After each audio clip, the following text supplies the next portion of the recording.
Today's making sense question. What is the most important line items to understand on a balance sheet?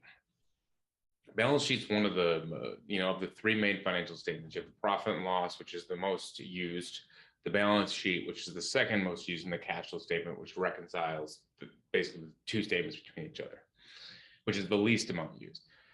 The balance sheet is a bit confusing because essentially it is a point in time. It's a snapshot of what you have like as assets versus liabilities, and then what the difference is in the equity section.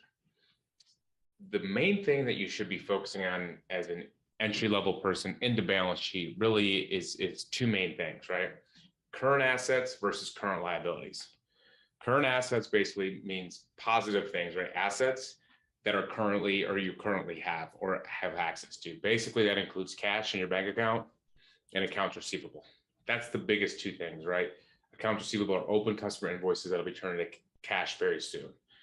Cash, accounts receivable. The third one that typically is used is inventory, right? Inventory in hand that you're going to sell that's going to turn into cash at some point in the future. Current assets versus current liabilities. Current liabilities are basically obligations and debts that you have to pay basically in the short term, right? Currently, within a 30 to 60 day time frame typically is what current means, right?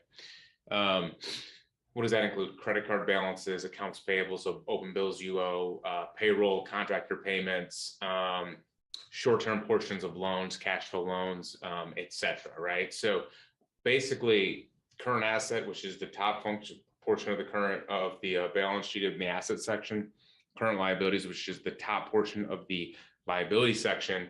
Basically, those are the two things that you really need to be focused on, because those are going to impact your business the next 30 to 60 days. What do I have that's a positive, an asset? What do I have that's a negative and an outflow in the next 30 days?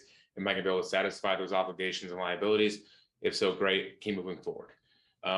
They do have like a ratio or a KPI called current ratio, which is basically current assets divided by current liabilities. You want that to be above 1, right? If you have current assets of 100 grand, your current liabilities 50 grand, that's 2. Is the ratio. So that's good, right? Because you have more current assets, twice the amount to cover the current liabilities. If you have 100 grand of current assets, $250,000 of current liabilities, you're at like a 0.4, 40%.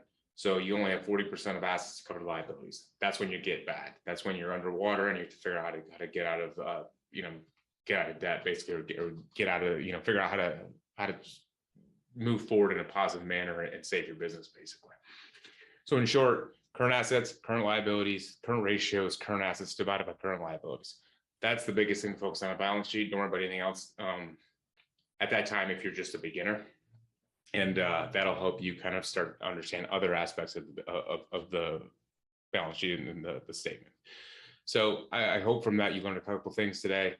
Thanks for listening to Making Sense.